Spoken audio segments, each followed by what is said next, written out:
Today we're exploring uncharted territory in Disney World, so get ready to eat free snacks, sail on underrated rides, and learn new skills that you never expected to master on your Orlando vacation.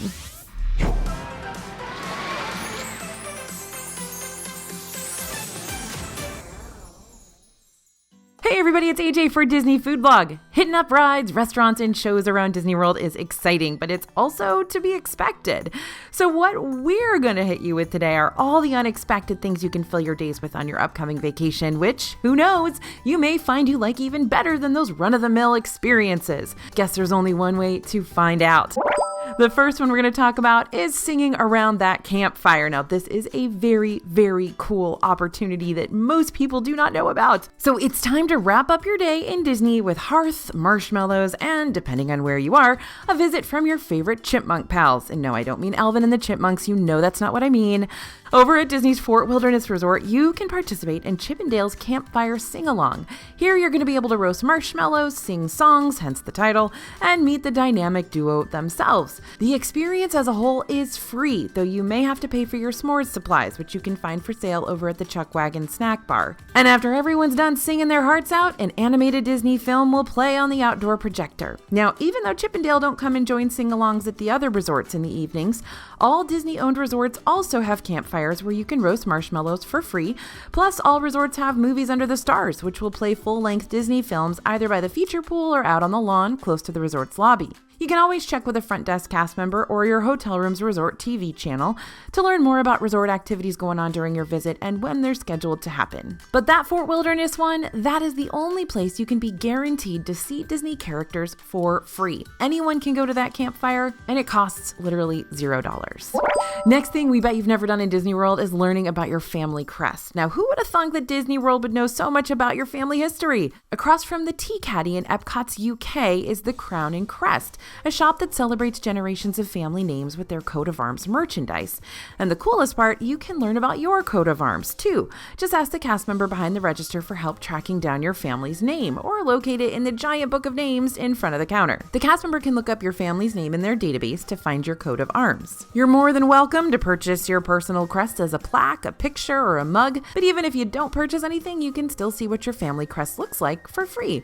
And no, you do not have to have a name from the British Isles for this to work. There are last names featured from all over the world kept in the Crown and Crest database. You can also find family crest information at the Raglan Road Gift Shop, Shop for Ireland, over in Disney Springs.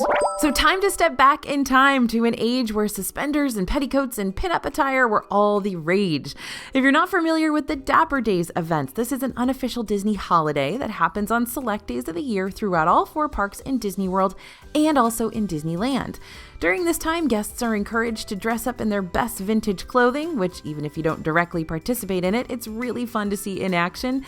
People get so creative with these outfits, and it's exciting to see guests coming together to show off their fashionista skills. This also means that areas of Magic Kingdom and Disneyland that aren't normally crowded during the day, like Main Street USA, the carousels, and the riverboats, will experience a rare influx of very dapper guests looking to take their vintagey pictures in vintagey settings. So just brace yourself for that. Dapper Days happens twice a year, during the spring around April and during the fall, which is usually in November but might actually be taking place in early December for Florida this year. Exact dates have yet to be determined, but we'll keep you updated on those once they're officially set in stone. You can also check back for them on the Dapper Day website. So when it comes to all the other Disney-owned hotels, Fort Wilderness is the reigning champ of having the most unique resort activities out there. Let's go back there. You can take on the archery experience and learn how to hold and fire a compound bow, let your kids take a ride on the Tri-Circle D Ranch ponies, have an old-fashioned wagon take you around property, float along the river in a kayak or canoe rental, take a sleigh ride at Christmas time, explore the resort grounds via Segway during the Wilderness Back Trail Adventure, and the list goes on and on.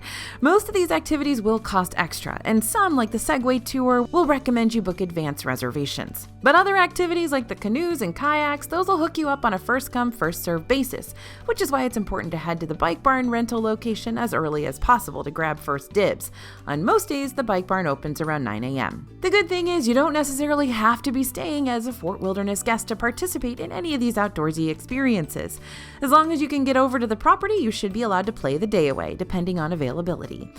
The Disney website does state, however, that during peak season times, it's very possible that only wilderness guests will be allowed to take part in these recreational activities, so you should call the Bike Barn at 407-824-2932 to double check before heading in that direction.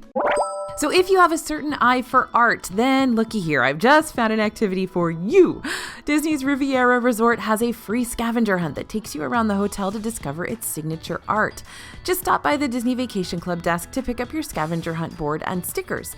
Once you've completed your board, return to the DVC desk and you'll be rewarded with a complimentary art print for all your hard work. Even if you decide not to take on the scavenger hunt challenge, it's still fun to explore the Riviera and see all its European decor and scaling mosaics. You might even want to take a Skyliner trip just to see the Grand Mosaic Archway, featuring scenes directly inspired by the animated classics Tangled and Peter Pan. So after you're done shopping around Disney Springs, you can take on a new adventure by heading to the boat docks over in the marketplace area. The boat setting sail here will take you over to Disney's nearby hotels, including Saratoga Springs, Old Key West, and Port Orleans Riverside and French Quarter. Now, I unashamedly love this mode of transportation. Is it the most practical when you're in a hurry? No. But is it relaxing and picturesque during all times of day? Absolutely. One of my favorite things to do is take a boat over to French Quarter, head into Scat Cat's Club, either the lounge or the cafe section, I'll take either, and grab myself an order of Mickey beignets. So what's the difference between Scat Cat's Club Lounge and their cafe? Well, I'm glad you asked. The cafe is open all day long and specifically sells coffee and dessert beignets like the Mickey-shaped beignet sundae or the specialty beignets that change with the season. While the lounge is only open in the evenings and offers savory beignets like the oyster beignet po' boy and the Scat Cat's beignets with dipping sauces like red pepper jelly, pimento cheese, and green goddess dressing. The lounge also serves other various bites to go alongside your cocktails of choice, and as an added bonus, if you hit up Scat Cat's Club Lounge on the weekend, you might be able to catch a live jazz performance, which makes that beignet all the sweeter. So it's time to play a little baseball in Magic Kingdom. Each day, the hot dog-focused fast food restaurant, Casey's Corner on Main Street, USA, does this great little opening ceremony for early morning guests. The first two people in line for Casey's Corner typically get to throw a first pitch to open the restaurant. After throwing the baseballs, the cast members typically lead the crowd in a rendition of Take Me Out to the Ball Game while presenting those first pitch guests with a free brownie. Want a chance at being the chosen one? The restaurant typically opens around 10:30 a.m., but first pitchers are usually in line 30 minutes before they open shop. Granted, this isn't a guaranteed method for getting chosen, and often they will choose kids instead of grown-ups, and it may not be your preferred way to spend a morning in Magic Kingdom, but it could lead to you being part of a cute ceremony that not many guests will be able to add to their resumes, like ever. And it could be especially fun if you have a kid who's a huge baseball and hot dog fan. Now, it's not every day that Daisy Duck will waddle on up to you and ask to play a game of Connect 4. Pop-up character appearances around Disney resorts started after the 2020 closures, when Disney World wanted to make sure guests still saw characters even if they couldn't meet them face-to-face. And that's when the Caravan and Around the World character caravans were born. Now, that's a mouthful, it's hard to say. If you saw one of these colorful caravans parked outside your hotel, then you knew Mickey and the gang were about to pop in to say hi. Although we don't really see the colorful caravans out and about as much as we used to, it seems that characters are still continuing to show up and hang out with resort guests because we're just really fun, you know? And if you're over at the Riviera during one of these out-of-the-blue character appearances, the characters could very well decide to play one of the games on the resort lawn with you, including Cornhole, Connect 4, chess. Okay, maybe not a legit game of chess, but they might help you move a pawn or two. Now, even if characters aren't exploring the lawn while you're out and about, you're still more than welcome to play with these outdoor games and compete with other members of your family, even if you're not staying at the Riviera. Time to really show off your artistic skills, or at least have fun trying. In the afternoons, the Disney hotels usually have some sort of limited time arts and crafts activity going on. We've seen tie-dyed shirts at Pop Century, in fact I've made a couple of those, button art at Grand Floridian Resort and Spa, kukui nut necklaces at Polynesian Village, and several other creative activities offered during specific time frames throughout the week. These projects usually cost around $10 to $25 each, but you can participate in making them even if you're not staying there as a guest yourself. And you don't need to make prior reservations for these activities either. Double win. There are also a few pricier art classes and projects you can partake in around the resorts that'll take longer than stringing beads on a necklace, like the Spanish mosaic art at Coronado Springs Gran Destino Tower and ceramic Cinderella castle painting at Contemporary Resorts Bay Lake Tower. Again, these arts and crafts activities aren't always available on every day of the week, so it's good to take a peek at the lobby's activities board to see what's happening during your visit and what time it's happening too. Front desk cast members will also be able to update you on the 411 to make sure you don't miss out on any of that artsy fun. So, have you ever had to work on your Disney World vacation? I know this might sound lame, but if you're someone who works from home or you need to finish up a work project remotely in the middle of your vacation, Disney does have several places around property that aren't just good for a work day, but could become your best day at the office ever. Whenever our DFB writers are in the Disney World scene, they like to camp at the Disney resorts as they hash out those posts for our website, because that's where you're going to find the quietest, most easygoing vibes on property. The Carrollwood Pacific Railroad Room, for example, over in the Boulder Ridge Villas at Wilderness Lodge, is a peaceful room dedicated to Walt Disney's love of trains. There are plenty of tables and chairs here, and you're not going to see a whole lot of traffic coming and going around these parts. By the way, just so you know, the Carrollwood Pacific Railroad was Walt's backyard train, and there have been a couple of his train cars in this room too, so very, very cool piece of Walt Disney history in that room. Now, the recently remodeled Bellevue Lounge at Boardwalk Inn is also a great place to get some work done, but be mindful of their hours. This lounge is only open for breakfast from 7 to 11, and then later on in the evening from 5 to 11. So you might get interrupted halfway through your workday, but you can go sit there even when it's not open, and there's usually not too many people there. Now, Bria says when she's writing a YouTube script, she loves hitting up the Riviera and chilling out at Le Petit Cafe while sipping on an almond cold brew. The only problem with this location is that seating is very limited, so you might be better off grabbing your coffee and heading into the Voyagers Lounge right next door. This little lounge reflects Walt Disney's travels through Europe, including decor inspired by the books Walt collected during his 1935 grand tour through the continent. And best of all, it's usually pretty quiet in here. And let's not forget about the resort business centers. So hotels like Disney's Yacht and Beach Club, Coronado Springs, Grand Floridian, Contemporary, those resorts that have convention centers. They have business centers that aren't just a place to work, but also a place to make copies and prints, receive notary services, and do some shipping when you need to. They also have computer services if your laptop seems to be acting up on you. The Wi-Fi at these business centers is also significantly faster than other places on Disney property, which can be one of the major downsides of working on property. You might have free Wi-Fi available around the resort, but it's not always the best Wi-Fi, so you may want to consider bringing along a hotspot or having a hotspot downloaded onto your phone before your trip, if you plan on doing a lot of remote work while you're here. So what's an even wilder concept in Disney World than having to spend your workday there? Actually, relaxing for a change. I know, Disney constantly feels like a vacation where you've just got to go to get rides and shows and restaurants and shops, but if you love the Disney vibes without all the Disney stress, it's still possible to pull off that kind of vacation for at least a day or two. You can grab a hammock on the beach side of Caribbean Beach Resort, slip into a lounge like Enchanted Rose at Grand Floridian for a good drink and good vibes, take a dip in one of the resort leisure pools instead of fighting the crowds at the bigger feature pools, or even hang out in your villa and play a card game with the family while whipping up something in the kitchen. Totally up to you. If you're afraid to take on Disney World because you don't think there's going to be any chance for you to actually take a breather, don't hesitate to go against the current of the crowds and lengthy wait times to grab a cocktail, find a place to sit, and enjoy not doing a doggone thing. Now, you might not be allowed to swim in the lakes around Disney property, but that doesn't mean you can't sail across them instead. Aside from Disney's water taxi transportation, certain hotels do have marinas with first-come, first-served motorized boat rentals. You can get a standard boat rental. That'll give you your own pontoon for up to 10 guests at $45 per half hour over at Contemporary, Yacht and Beach Club, and Grand Floridian. You've also got your fishing excursions you can go on, which will take your group on a catch-and-release bass fishing outing. That includes an experience guide, a rod and reel, tackle and bait, and a selection of non-alcoholic beverages. Fishing excursions are available at the marinas I listed off before, and Fort Wilderness, Caribbean Beach, Old Key West, Polynesian Village, Port Orleans Resort Riverside, and Wilderness Lodge. Want to up the ante a bit and make your boat rental 10 times more thrilling? How about a fireworks cruise instead?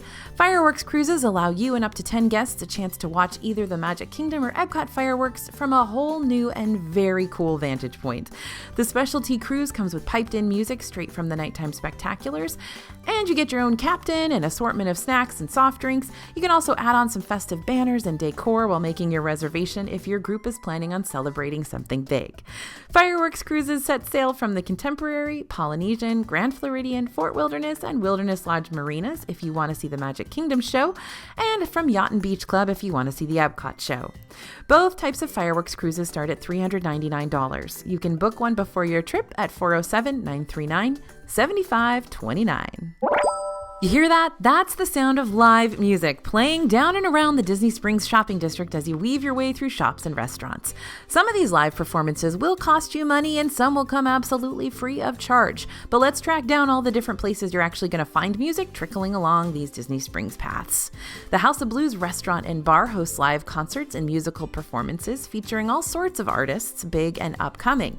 Be sure to check the House of Blues website on their social media pages for details on who's going to be stopping by next. You can also see free live entertainment on the Disney Spring Advent Health Waterside stage, which is right outside the Big World of Disney store. The entertainment here can vary, but you'll find bands, concerts, or a DJ dance party for the kids. If you want to track down some real Irish dancing and music, you'll want to book a table at Raglan Road Irish Pub. Not only is the food amazing here, keep bringing me that soda bread, please and thank you, but those live performances by Irish musicians and dancers will make you want to get up and dance a jig too. Maybe. Probably not, because if there's still soda bread on the table, then I'm not getting up. Performance times vary by day, but they usually start around 6 p.m. and last until 10 p.m. or so. Just know it's really loud in there, so if you're like on a date or you're really wanting to talk to the people that you're with, it can be a little hard to hear. Now, if you want to be the entertainment, you can make your big Disney debut at Stargazer's Bar outside Planet Hollywood for karaoke on Wednesdays from 7 to 11 p.m. Or you can sit back and watch others perform too. The Boathouse has a captain's sing-along brunch on Saturdays and Sundays, complete with dueling pianists. But if you're not really big into brunch, you can always check out the live music there on Friday and Saturday nights too, from 8 p.m. to midnight. Over at the Edison, live music is hoppin' and boppin' all 7 nights of the week. Think smooth and sultry speakeasy, ragtime vibes that you might hear scratching on a record player at your grandparents' house, except to a more modernized song that you'd catch playing on the radio today. You might also see some artists performing live music at other dining spots like Frontera Cucina, Paradiso 37, and Paddlefish up on the rooftop deck. All in all, you never know what groovy sounds you're going to come across while exploring Disney Springs. Most evenings you'll hear some musicians throughout the shopping district just out and about to keep you company while you spend oodles of money on shirts and plushies and food. So keep your ears open for any and all impromptu concerts. Now, there are some free things in Disney World that you keep overlooking, and we're going to put an end to that right now. Here are just a couple of the complimentary things you can take advantage of around property. First up, those rewards programs. There are quite a few Disney Springs restaurants that have their own rewards membership programs. And when you sign up for these memberships, you might just get some free birthday goodies thrown your way. In the past, we've seen CityWorks Eatery and Poorhouse give out $10 birthday gifts. Earl of Sandwich gives out birthday brownies. Sprinkles Cupcakes gives out, well, a free cupcake. And Wetzel's Pretzels gives you a, you guessed it, birthday pretzel. So it's always worth checking to see if your favorite Disney Springs restaurants have an app or a loyalty program to sign up for, just to see if they've got any special discounts or promotions or freebies that you can take advantage of when you're in Disney World. And of course, those celebration buttons, birthdays, anniversaries, honeymoons, graduations, any special event that you might be traveling for can be emphasized with a good old Disney celebration button for you to display proudly on your clothes all day long. Buttons can be picked up from the front lobby of your hotel or at various Disney theme park locations like guest relations or select merchandise shops. Now, make sure to keep that button fastened to you all day long because you never know when a little extra pixie dust will be thrown your way. And by pixie dust, we mean potentially free desserts at table service restaurants. We are all about the free food here. To find even more freebies around Disney, be sure to check out our 50 free things to do in Disney World video right after this. And also hang tight because I'm not quite done with talking about the free stuff just yet. Next up, running a marathon. Run Disney hosts several race weekend events throughout the year with distances ranging from 5Ks to full-on marathons. During the Run Disney races, you can check out health and fitness expos, win super shiny medals, meet Disney characters along the courses, and even have your kids participate in their own Run Disney races too.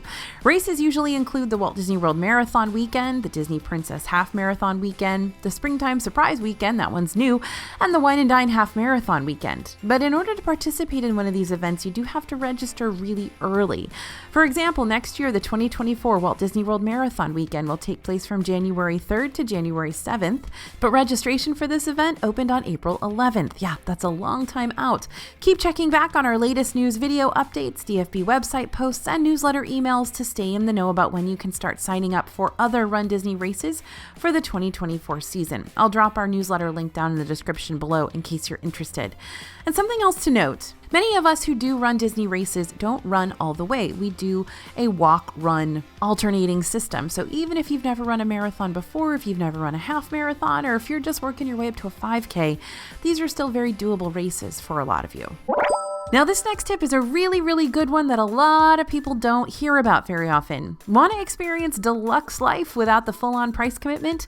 You can always choose to split your deluxe resort stay. A split stay basically means you'll spend maybe 1 or 2 days in a deluxe resort like Grand Floridian or Animal Kingdom Lodge, and then you'll spend the rest of your trip in a value or a moderate hotel instead. And actually, usually we will recommend you stay the value and moderate first and then move over to your deluxe resort for your last couple of days. That way you can get a taste of the sweet life, but you don't have to pay a week's worth of nightly stays for it.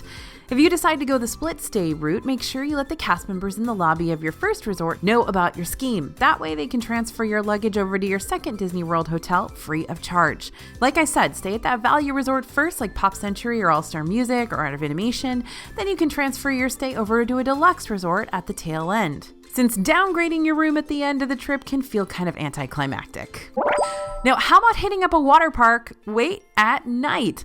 Even those who aren't too keen on water parks might change their mind about Disney's Typhoon Lagoon if they could visit when the sun wasn't sweltering and the crowds weren't as bad and there were glow sticks involved. And that's exactly what Typhoon Lagoon promises with its H2O Glow After Hours. H2O Glow After Hours is an extra ticketed event on select nights from May 20th to September 2nd, 2023. These feature glow-in-the-dark fun, shorter wait times for the water slides, a DJ dance party, exclusive menu items, Disney character appearances, and no sunburns.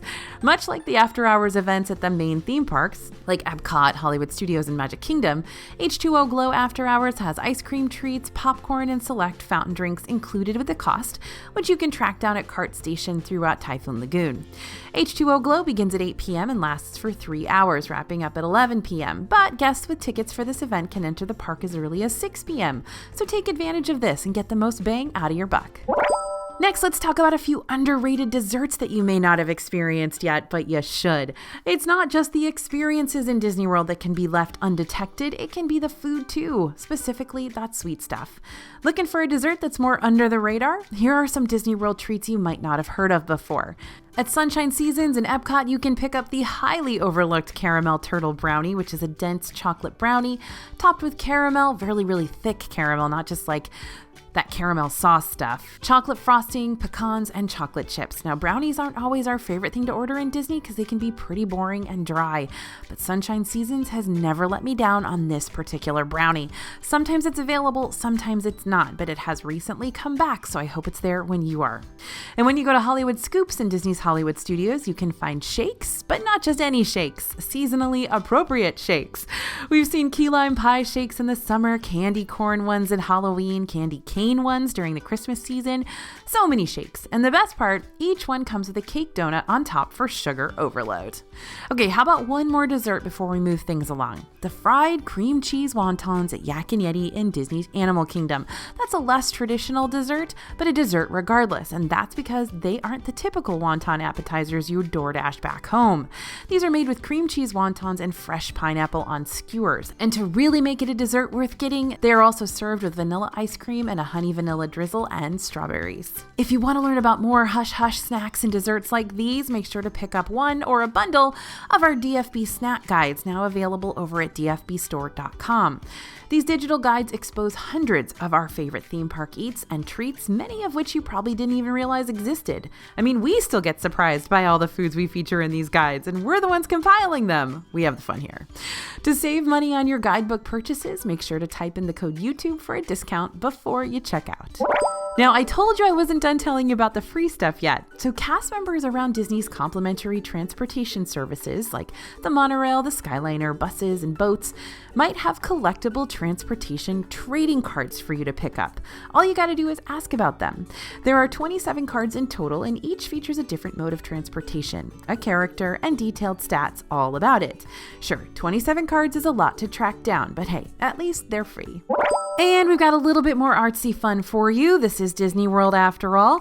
In order to take some pro drawing lessons inside Disney's Animal Kingdom, you're going to have to board the Wildlife Express train in the Africa section near the Kilimanjaro Safari entrance and ride over to a whole other side of the park that you won't be able to reach by foot.